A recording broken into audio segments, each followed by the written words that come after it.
Prezados senadores Ivo Cassol e Wellington Fagundes, ao cumprimentá-los, cumprimentar os demais senadores presentes, deputados federais, convidados, conferencistas, uma boa tarde para todos. A oportunidade de nós estarmos aqui, nós queremos inicialmente agradecer. É muito importante esse debate, está vindo numa época interessante que nós estamos num desaquecimento do problema, estamos buscando soluções, então é muito oportuno que a gente faça esse debate aqui nessa audiência pública, para que nós possamos tirar algumas lições que servirão, sem sombra de dúvida, como precaução para o futuro. Então, nós vamos falar um pouco da carne fraca, já que ela teve origem em Curitiba, no Paraná, e, enfim, no estado do Paraná, e nós vamos comentar algumas questões, mas que são basicamente as recomendações de abrangência nacional. Próximo.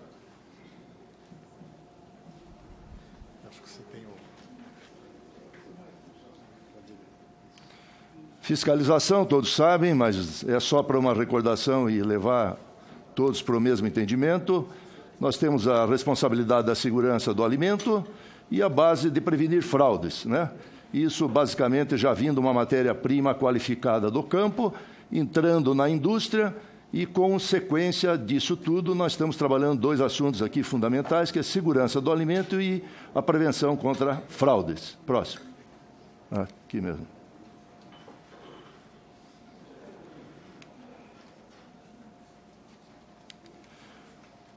Raiz da carne fraca, corrupção. Essa palavra ela vai bater de frente com o que nós entendemos que foi praticamente a causa maior de todo o desastre que nós tivemos dentro desse contexto da carne fraca.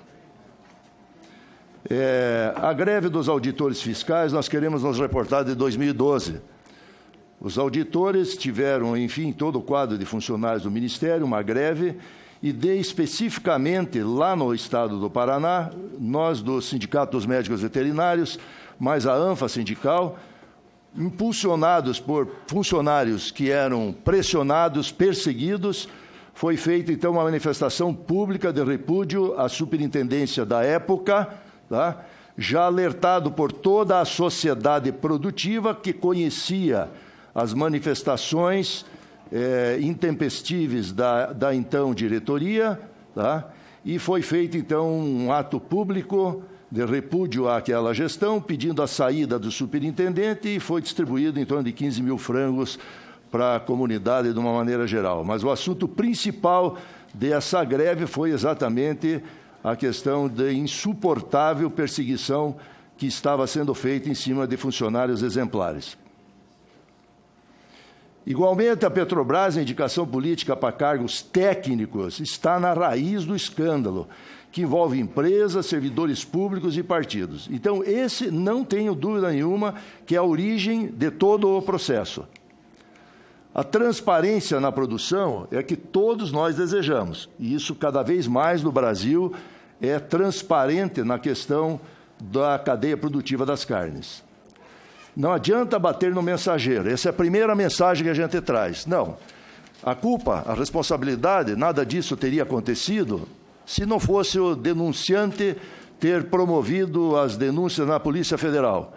Só quero aqui, não sou precursor e nem defensor e nem mensageiro do próprio denunciante, mas quero dizer que foram usados expedientes técnicos administrativos para se fazer as denúncias. Não houve ressonância, tanto internamente no Ministério, como também para outros órgãos. Até se voltou até contra o mensageiro essa questão. Então, o mensageiro cumpriu exemplarmente o seu papel de perseguido insistentemente para entrar num processo de corrupção, ele se negando, ele praticamente só restou ir à Polícia Federal e fazer essa questão acontecer. Contextualização. Quase uma década da concepção da organização criminosa dentro do mapa. Todos conheciam no estado do Paraná essa perseguição. E essa perseguição, obviamente, que tinha objetivos claros, que não vamos entrar em detalhes. Segundo, transpassava governos e solidificava o comando na superintendência, os comandos nas superintendências. Terceiro, sucessivas denúncias em ação de combate à corrupção. Foi explicitado isso para os responsáveis pela indicação dos superintendentes e os fortalecia cada vez mais que aparecia atos corruptos. Ficava mais forte no poder. Próximo é o diversos processos internos. Também é de conhecimento público. Perseguição funcional aos que não se envolviam ou combatiam as práticas de corrupção. Aqui eu não quero absolutamente reagir como corporativismo veterinário, mas quando a gente fala em corrupção, não é só, eventualmente, os médicos veterinários. É toda uma cadeia tentada a praticar irregularidades. Mesmo com comprovação das fraudes, os envolvidos permaneciam em cargos decisórios.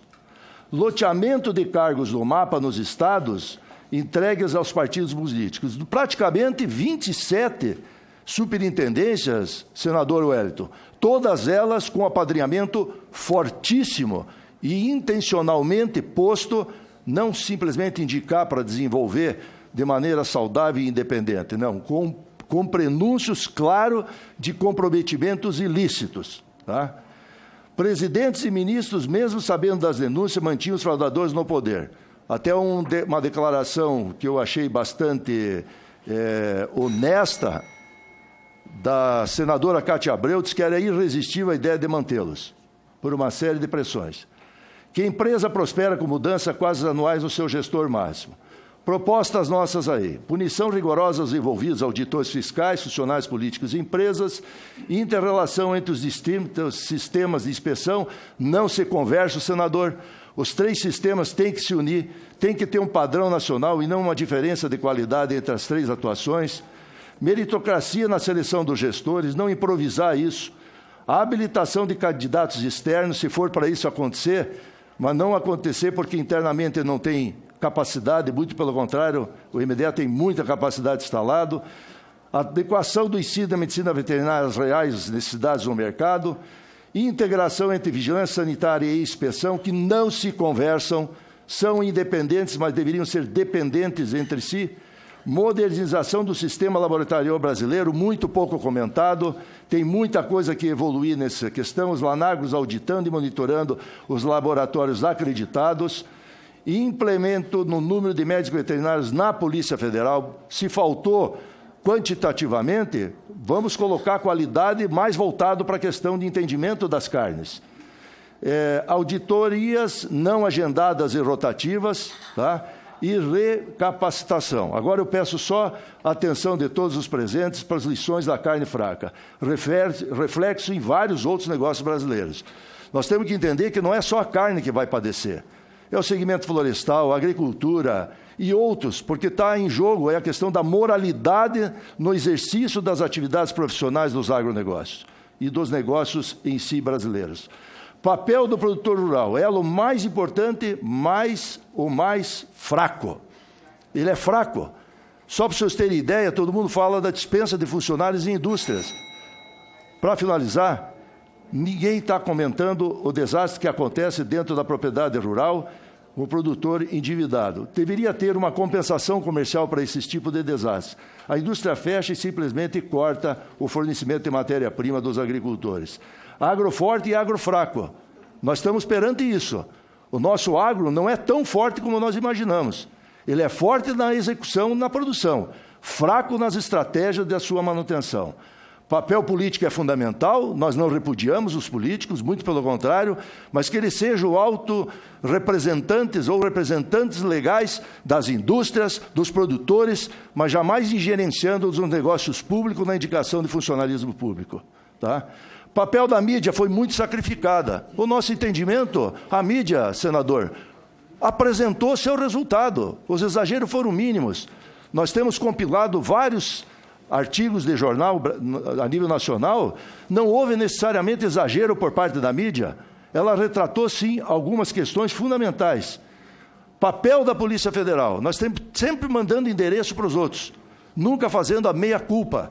A Polícia Federal, com pequenos reparos, está de parabéns pelo papel que ela cumpriu. Não, mas devia fazer mais rápido. Você não produz prova de um dia para outro. O processo é complexo. e o denunciante que eu já falei. E quero aqui, simplesmente para fechar, dizendo o seguinte: graças a Deus, senhor senador, que isso aconteceu de dentro para dentro do nosso país. E de dentro de um fiscal, de dentro do Ministério da Agricultura, de um auditor fiscal, para dentro da Polícia Federal. Eu entendo que externamente isso vai pesar favoravelmente ao Brasil. O Brasil se denunciando aonde existem as irregularidades. Isso pesa, sim, moralmente. O Brasil não precisa provar que ele é capaz de produzir proteínas animais com qualidade. Ele, sim, é capaz de fazer e provar ao mundo que ele também se denuncia quando as irregularidades se apresentam. Muito obrigado.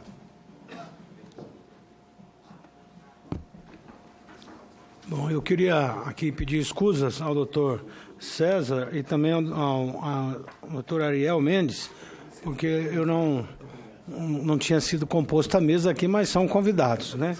Então, eu vou, na sequência, como estava combinada a sequência aqui. Senhor presidente,